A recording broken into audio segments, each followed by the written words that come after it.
Welcome. If you're a woman who has a sense that there's more out there for you, you're in the right place. I'm Whitney Baker, host of the Electric Ideas podcast. Somewhere along the line of work and kids, life carried on, but I lost track of my truth. I'm on a reflective journey, and that's what this podcast is all about. Each week, I interview a woman who is lighting her own path and offering others hope. Before our conversation ends, we'll share a reflective question for you to explore. Sometimes all we need is a jolt, a fresh idea, an aha moment that connects us to a sense of possibility. This, my friends, is what I call an electric idea. Welcome back to Electric Ideas and Happy New Year! Hope 2023 is off to a fabulous start for you so far. We are kicking the new year off at Electric Ideas with some fantastic guests. We have such a great lineup ahead, and I'm just really excited to share. So today's guest is Amanda Hinman. She is certified in applied functional medicine. She's also an integrative nutrition health coach, and she has a super deep specialization in helping women who are struggling to balance their hormones. And she says this might show up as exhaustion, and some of her natural solutions often just give women a sense of empowerment and energy back into their day so they can show up as their best self for their careers and family. Amanda is founder of the Hinman Holistic Health Institute, where she and her team have helped hundreds of women reclaim their health, including many women who were struggling with autoimmune conditions. I know all of us want to start the new year off right, feeling empowered with our health, feeling replenished. So I'm so glad you're here. I know you're going to learn a lot from this episode. Let's dive in. All right, Amanda, welcome to the show. Thank you, Whitney. I'm so excited to be here with you. I'm thrilled to have you here because I feel like hormone conversations are swirling around me and I need an expert to ask all the questions to because it gets complicated and overwhelming really quickly. Yes, it definitely is. And I feel like, for so many of us women, this is an area where we start to inevitably experience some shifts and some changes in our body. And then there's a whole bunch of questions that come up. So yes. I'm happy that we're going to have this exploration together. Good. All the questions. So this is going to be basic for some people, but I really want my listeners to be on the same page with just a little defining. And so I'd like you to just say what your definition of hormones are and give us a general sense of the main systems in a woman's body they impact. Yes.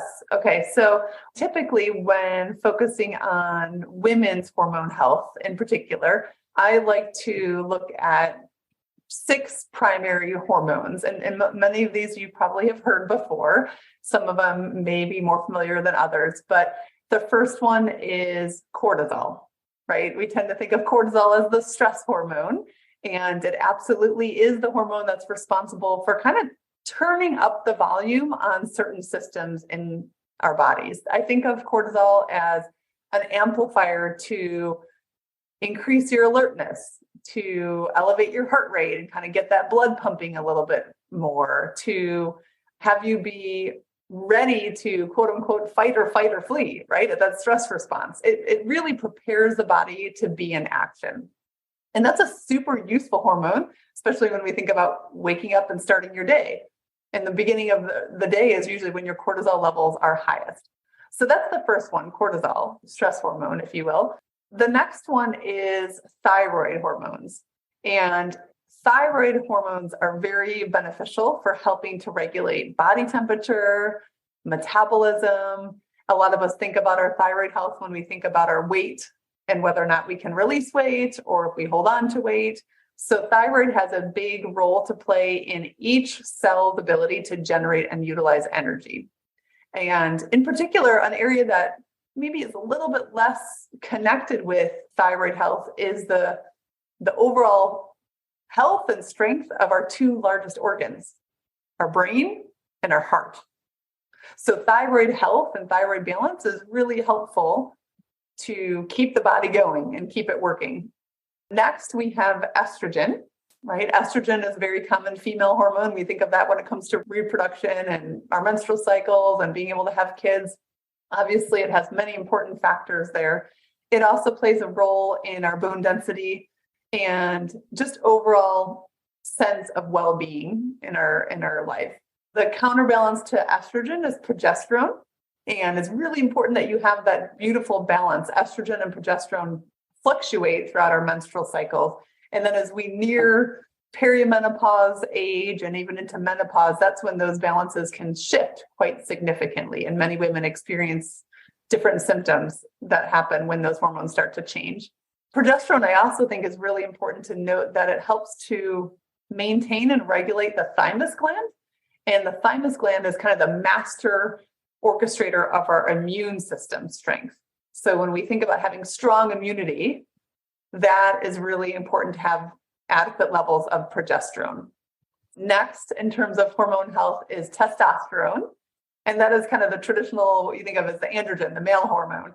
But females need testosterone too. And that's really helpful to give us a sense of drive and energy and vitality, to retain muscle mass, to balance our muscle and fat storage, and to have a libido, right? A healthy sex drive. And then finally, that sixth one is insulin. Insulin is really critical for balancing blood sugar regulation and energy levels. Insulin is kind of that escort hormone that helps to bring sugar into the cells so that it can be utilized to generate energy. That was an amazing list and so succinctly explained. I have to celebrate you for a moment. I love women who know their stuff, just being like, oh yeah, I can answer that with like a perfect list. And it's been a long time. It's funny because, like you said, all these are familiar in some way to me, or I have, but it's been a long time since or if ever, I haven't seen them all together and be like, these are all happening in concert in my body. I just haven't thought of it holistically. Well, and I love that you say that, Whitney, because that's exactly how most of us tend to think about hormones separately. Or, maybe we think about our thyroid if we're aware that we have suboptimal thyroid levels, or we may think about insulin if we hear the term pre-diabetic or diabetes, but we don't very often realize how they all truly are a symphony, and they are working together, and they constantly influence each other. Yeah. So, all right, we've got this symphony of hormones, and we know we're now, our interest is peaked. We know what they're all busy doing.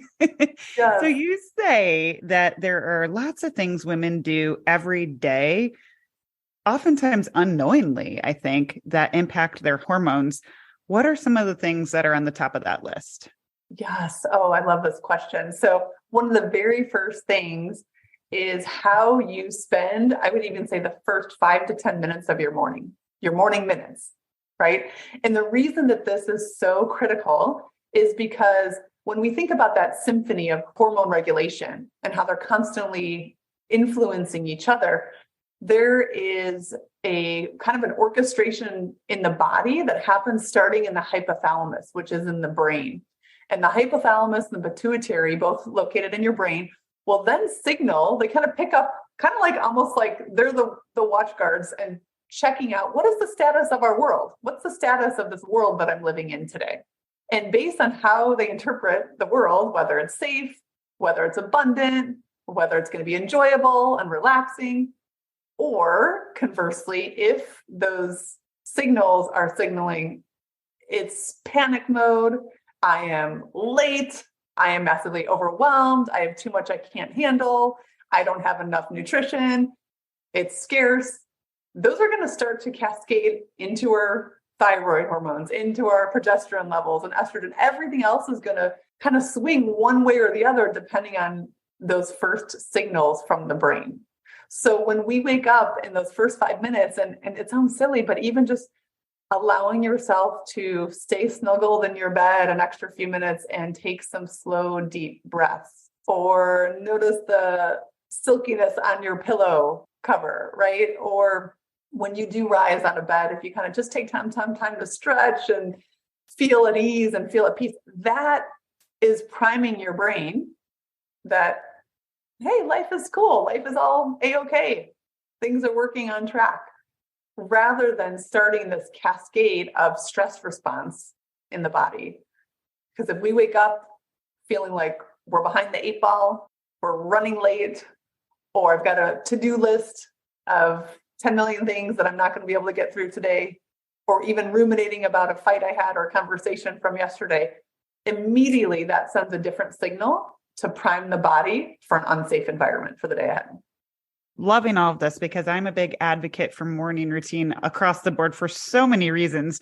But now I get to add hormone health Yes. to the reason, and Literally. again, it makes so much sense when you explain it that way, but I just hadn't reflected on it through the lens of hormone health. So you've got a radiant glow, and it's just like very clear to me when people really practice what they preach. It just comes across very naturally. And so we're starting the new year. I think we could all use some inspiration. So I'd love to hear, even if it might be something we need to grow into and reach towards. What's your morning routine? What does Amanda do to keep those hormone levels at bay in the morning?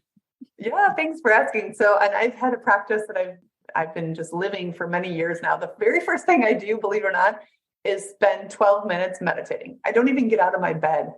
The first thing I do is I hit a timer on my phone, and it just has a natural cadence of like a heartbeat rhythm. So I just focus on returning to my breath. Do it laying down. And again, it's that whole idea of just telling my body it's calm, it's safe, it's comfortable. I'm just present with this moment. So I spend 12 minutes meditating. Then I sit up in my bed, kind of grab my journal that's on my nightstand next to me, and start to journal and write out what I think of as morning, just thoughts. Nothing in particular. If I'm having a day where I'm feeling especially grateful, I'm thinking about the things that I'm appreciating or looking forward to or eager about. But, let's be honest, there are many days that I wake up and I'm like, oh man, I have this thing, or I'm worried about this, or something happened with my daughter here. And I just start writing all of the things I'm feeling. Today is Monday and I'm feeling, and I just let it rip. Let whatever is in my mind comes out on paper. And it's really cathartic to see, whether it's a positive or a negative, what's actually going on in my mind. And let it come out, because a lot of times when I can see that it is a negative emotion, the next question I ask is another thing I talk about is, what are the stories that we're telling ourselves? So if I have a negative emotion, I'll say, I'm feeling overwhelmed because the story I have is, and then I just let it, what comes next. So it's kind of like a cleansing process to get to look at it more closely. So spend about 15 minutes just writing, getting thoughts out on paper, sometimes practicing appreciation. But like I said, sometimes it's just getting all the gunk out and kind of doing like a cleansing type of a thing. Mm-hmm. Then I like to do about 5 sun salutations. So next to my bed, just stretching, moving my spine, moving my body, kind of get that blood flowing. Then I go downstairs, grab a cup of I warm up a pot of hot water. So it's warm water with apple cider vinegar, about a tablespoon of apple cider vinegar in 10 ounces of water or so. That helps to stimulate digestive fluids and secretions. And then go for a walk, and I live in Chicago, so it's pretty cold, but get some fresh air and get some movement again outside. For just around the block, I usually take my dog out for a walk. So that's usually like the first 30 minutes of my morning. Thank you for sharing that, because I think one thing I've learned across Electric Ideas and talking to people is that sometimes we can't be too rigid and we have to evolve, and just hearing what other people do sometimes gives us a new sense of possibility. Like, oh, okay, this has been serving me, but maybe it's fizzled a little, and it's okay to shift and expand and add and subtract. So thank you. I'm sure you've inspired many people there. Good. Yes. Okay. So our morning minutes, and you gave us a beautiful example of some things we might want to try on for size. Love that. What else is impacting our hormones day to day? Day to day. So the next thing is your morning makeup routine, or really skincare routine, right? So again, this is a study that has shown that the average woman puts on about 12 products a day at some point throughout the day, and that contain an average of 168 chemicals. Now, it may vary, obviously, person to person, but in general, our skin is like a giant mouth. And you may have heard that before, but it's different when we think about actually taking a spoonful of our foundation or our lotion, and would we want to eat that? Not even from a taste perspective, but just from what's in it perspective, would we want to eat that? And believe it or not, there's actually a more protective processes, because it goes through your digestive system to the things that you eat than the things that you put on your skin, because it gets absorbed right directly into the body.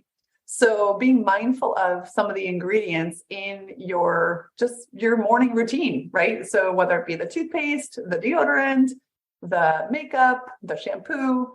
And it's not about overwhelm, but just starting to become aware of what are some of the options. And maybe if I switched out two of them for an all natural or a less toxic version, that can go a long way when it's something that you're using repeatedly daily for many months or weeks or years even.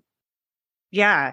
This is something that I actually, stretching into the new year, am trying to be mindful of. And I am trying to avoid the overwhelm of, oh my gosh, I need to like spend all, because it's like some women just have like a safety in their routine, and it is like fast, and they know it, and they know their products. And so that's a big change. And the cost, and just like it can feel alarming, it can feel, and I don't ever want to be a fear monger, I'm very sensitive to that, but I think like maybe just starting. So my thing is I'm going to use what I have. And as things run out, I'm going to look for maybe alternative to replace it. So then it feels like, oh, okay, this is an opportunity to one at a time really hone in. So that's that. You can hold me to the fire if we talk soon, but that's kind of what my don't freak out plan has been. What do you think of that? I love that, Whitney. And it's so true, because the reality is it is overwhelming. And I think of overwhelm as a toxin, right? The last thing you want to do is massively stress yourself out about, all these changes that have to be made. And then you're likely to not execute. Don't want to kick the cortisol up, right? Just learned about that. That's going to be counterproductive. Here's what I offer, and this is what we do for many of our clients that we support, is we kind of give them a checklist of like, these are the top most common things, your deodorant, your shampoo, your makeup. These are the most common areas of exposure that you have repeatedly over and over and over. And just kind of start to put, what are the current brands that you use? And if I were to start to move, the first step is identifying, where would I move to? What would I like to replace it with, or try to see if I like that product, the performance of that product in the same way. And even the process of starting to know what you would be interested as an option gets you that much closer to the next time buying it, right? Because a lot of times we just stop because we haven't done, we don't even know where to start. I don't know what the next plan is. I don't know what that would look like, or where would I find it, and all that stuff. So it's almost like break it down into steps of first identifying like, what are the options that I have? What are some things that may be a next step of improvement down the road, right? To give that list. And we have a whole database. In fact, I recommend the Environmental Working Group's website, ewg.org, has a great resource for finding clean, non-toxic, natural products. Well, and even as a first step to that product, even logging, because I've got all kinds of stuff that I sub in and sub out. And I, just even making a list, like you said, and starting with the awareness piece of, oh boy, okay, this is how many products, this is what I'm using over the course of the week, and then flipping it over and just having a little bit of a real moment of like, okay, this is like what's in there. And this is, so I like that, just awareness. So you at least are informed, and you're not just in the habit of slathering something on without even realizing what you're doing. So I like that. Okay. Because I'm in this space and I'm trying to slowly make the not overwhelmed leap. If you were going to gift a few of your best girlfriends a nice, cosmetics area gift, what are a couple brands that you would feel like awesome about giving to someone else? So I like Honest Company's lotions and moisturizers. So that's a great brand. And there's several different deodorant options, but Think brand has a magnesium deodorant that I think is good. Those are two ones in particular that we tend to put on daily or frequently, right? So those would be two great options I would suggest to look at. All right, good. That'll make it even close the gap. We've got something that we can just try on our sub out process. Okay. Yes. All right. So we've got morning minutes. We've added our makeup or cosmetic or whatever personal care routine we have. Tell me more, because I know there's so much more in terms of things we're doing daily that may be interfering with our optimal hormones. Yeah. The next one is breathing breaks, right? So again, we all have heard the saying, but I think it lands even more potently when you have an awareness of just how critical it is. Oxygen is a cofactor in 8 different steps of the citric acid cycle. Citric acid is the cycle that generates what's called ATP, a unit of energy. So for every single cell in your body, and there are literally millions and millions of ATP units that are needed to be generated every single day just to run your body, right? Because there's so many things happening all the time that we don't even think about. So in that cycle, it requires oxygen to work well. And that means taking the time to do breathing breaks, right? Just like we did, Whitney, before this start of this recording is so important, because oftentimes we don't realize, just living our day and kind of being unconscious to breathing, it happens all the time. You don't have to think about it because it has to keep you alive. But when you don't think about it, oftentimes you do short, shallow breaths that aren't truly providing the level of oxygen that would be optimal. So how do we know if we're breathing properly? What should it feel like? Definitely notice a change in your abdomen. So feeling and being aware of your abdomen expanding and contracting. And one little test that I'd love to share is called the control pause test. This is something that you can do just to kind of, again, create that awareness, right? In terms of your body's ability to bring on board oxygen. So the control pause test, I'll explain it, and then, listeners can do this at their own time. But essentially, you just breathe naturally as you normally would. Then you inhale completely, exhale. And when you exhale, you want to plug your nose and start to count every second. So 1, 2, 3, and just see how high you can count before you feel the inclination to unplug your nose and take another breath in. So this isn't like a huge, big holding my breath. It's more just like I'm breathing as I normally would, but I fully exhale and then plug my nose and count. If you ideally can get, most people find that to get around 15 to 18 or so is pretty common. It's considered suboptimal breathing function, anything below 25. And we want to be able to get to 30 just on a normal cadence of breath. So it's a good test. The control pause test is where you intentionally pause your breathing and see how long you can comfortably hold that before you need to inhale again.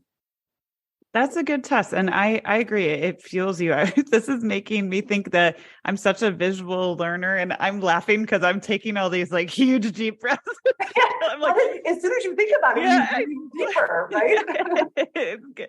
But actually someone, a singer who I know, told me if your kids are upset at night, which, you're a mother too, like it all comes out to tell them to picture their favorite books stacked on their belly. And make sure they're like lifting those books. And it's interesting. Sometimes just like something small like that can make it click. So I just wanted to share that. I love that. Exactly. It's because it's having you focus on the extension of the abdomen and the contraction. Yeah. Okay. So we've added breathing. Anything else that we should be thinking about from a day-to-day perspective? Yeah. So 2 more things I like to share. Okay. So another one is eating hygiene. And this is different from, obviously we talk about the importance of having nutrient dense, real whole foods in our regular eating routine. But different from that, it's really the experience of eating and some of the behaviors around eating. So in particular, digestion starts in the mouth with how well you are chewing your food. And I like to give the almond test to my clients. So take two almonds and eat them like you normally would, and then try it again, but chew those almonds 25 times. And you will notice usually a massive change in the consistency when you chew it effectively, because your saliva and your teeth are really meant to do a lot of the digestive process for us. But so often we don't even realize it. We swallow big clumps. Food is still not nearly liquefied, and it's going down the esophagus into the stomach. Well, that just means that our digestive process has a lot more work to do in order to access the nutrients that they need to fuel our cells. So when we think about boosting our energy levels, one of the ways we can boost our energy levels is to help by doing some of the heavy lifting for our digestive system, by using our teeth and chewing thoroughly. I love that perspective because I feel like I'm aware of mindful eating and that practice, but this just gives me another way of looking at it in terms of really, I'm causing my body to do a lot more work in areas that it wasn't intended to by, scarfing down that dinner. Okay. Mm-hmm. It's like you want to be an ally with your body, right? Help your body. Give it a little lift. And the other thing too is, so again, with digestion is the power of the strength of our stomach acid levels. And I cannot tell you how common it's normally after age 40, it's naturally that the strength of our stomach acid starts to diminish. But oftentimes I see this even for women who believe that they have too high of stomach acid because they have acid reflux or feel full fast after eating or discomfort. And they'll take, Tums over the counter medication or even a proton pump inhibitor medication, when usually it's actually a result of suboptimally low stomach acid levels. It's not strong enough to digest the food. And so it's not signaling that pyloric sphincter at the top of your esophagus to close. So the stomach acid bubbles up into the wrong area because it doesn't have adequate signaling.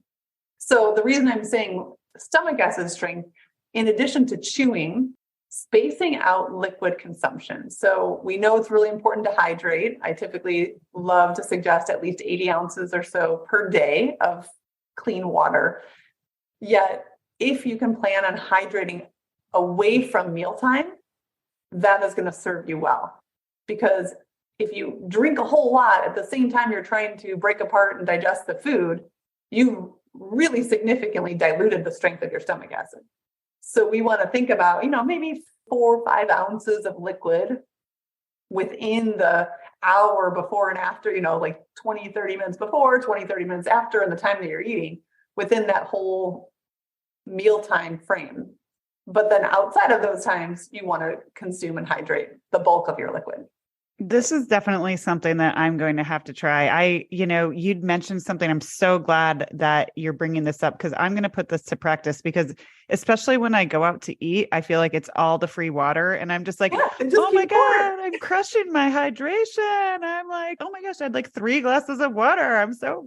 I'm just shining, and that's just something I'm going to have to really think about. I'm going to have to focus on drinking water during my off time on my non-meal times a little bit more. So I appreciate that. I think that that's going to be new for a lot of people. Absolutely. Yeah. Good. All right. You said you had one more. So I think, right? Yeah, the last one is, and it kind of circles back around to where I started with the whole idea of starting and signaling to your body in the morning that you live in a safe and calm, abundant world. But it's the stories that we tell ourselves, simply because so much of hormone action starts with the signals in our brain, both in the hypothalamus and the pituitary gland. And oftentimes we can get into a spin cycle without even really realizing it, because we're upset about something or frustrated or feel resentful or feel guilty or feel shame. Like, as women, we tend to be we're our own worst critics sometimes. So being aware of the stories that you have, if I feel guilty because the story I'm telling myself is, I shouldn't have eaten that cookie last night. Well, guess what? Now thinking about that and sitting in that isn't helping you. It's okay. You're human. We all do it. And the faster that I can have loving grace and acceptance, the faster I can get out of that cortisol stress response and rebalance my hormones now. That's a powerful shift. Mm-hmm. Thank you for that wonderful list. I know that's going to give women so much to think about. We're coming up against time, but just given the time of year that this is going to be shared in, I know that with the new year, there's this little bit of feeling of like, I got out of my rhythms. I feel bloated. I've overindulged, and we all do, and it's fun. And I know that fasts are kind of all the rage, and I've heard different takes. You're somebody I like, know, trust, and I feel like I would like your take on if and when it's safe to do and what kind of fast you'd recommend, if any.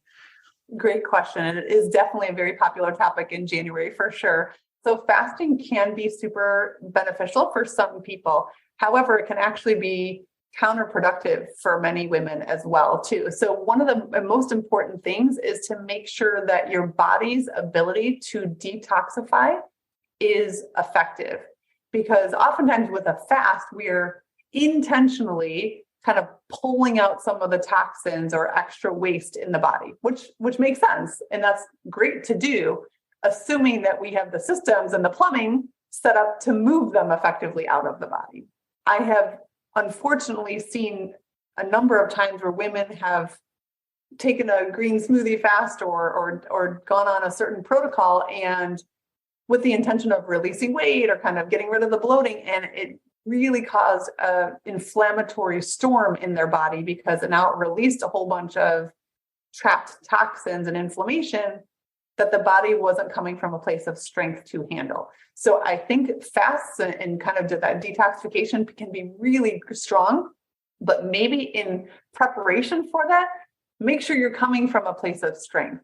So you're practicing your morning minutes, right? You're doing your breathing exercises. You've gotten some movement, some activity. You've been eating some real whole foods for a period of at least 3 to 4 weeks before you go into say, okay, now I want to expunge the body of all of this stuff and get rid of it. So again, it's a little counterintuitive when we're coming off the holidays, especially if we're feeling like, oh, we just kind of let everything fall off and now I want to get back on track. That may not be the best time to turn up the volume on your detoxification systems. That makes a lot of sense. I just want to echo that back to you to make sure I've got it. Because, I do think it's kind of like, I joke sometimes with my husband, like he'll like be like, oh, maybe we should do one of your fasts, because he's done a juice fast with me at some point once Sure. 5 years ago or something, but it'll be after like the day after Thanksgiving or something. And I just want to echo this back for my own clarity that you're saying that might not be the time to go from like, some pretty high overindulgence eating outside of our normal routine, maybe richer foods that are fun to enjoy on a like time to time. Mm-hmm. So your recommendation would be to more stabilize our normal clean eating routine in whatever is a comfortable way that works for us. And then it almost seems like the fast would be a cherry on top. But in my mind, the way you're saying it's something that's clicking for me is it actually might even be more effective, just fasting in general, because most people probably don't fast when they're feeling good. Yes. But that's the irony is that's actually probably when it's going to be more of an optimization component as opposed to I need to massively reset. Mm-hmm. Mm-hmm. But you summarized it great because it's when you're coming almost from a place of stabilization and strength, your body is well equipped to handle that extra removal versus if you're coming from a place of weakness, it can cause a yo-yo effect. Like you may see some short-term changes, especially in weight. However, it may be harder to then sustain it because you kind of turned up the dial on inflammation. Mm-hmm. All right. That's a shift for me. I'm not going to call it a reset. I'm going to think of a different word now. I like that. All right. Wonderful. Well, we are up against time, but I always end my conversations with the same question. And that's what's one question women should be asking themselves more? What did I do that worked well today? I think we get to pat ourselves on the back and acknowledge what we do every single day more often. I like that. Thank you so much for joining us. You obviously are here to drop all of the hormone knowledge bombs. So why don't you let us know where everybody can find you and learn more and connect with you in your community? Yes, absolutely. The best way to find me is on Facebook or Instagram. Instagram is Hinman Amanda, and my website is hinmanholistic.com. And I'm happy to share, Whitney, if it feels like it would be a benefit support for any of your listeners, a short little downloadable training on 3 steps to decrease bloating in 5 days. So if that seems like something that could be helpful, I'll definitely share the link for you. Please do. The timing is right. I'm sure you'll have some people flocking to that. I'd love to share that out. Thank you so much for joining me today. My pleasure. Thanks for having me. I'm so glad you joined me today. If you're looking for more, feel free to connect with me on Instagram at @WhitneyWoman. And if you enjoyed the show, I invite you to support me by leaving a review or sharing it with a friend. Hope you have an inspired day.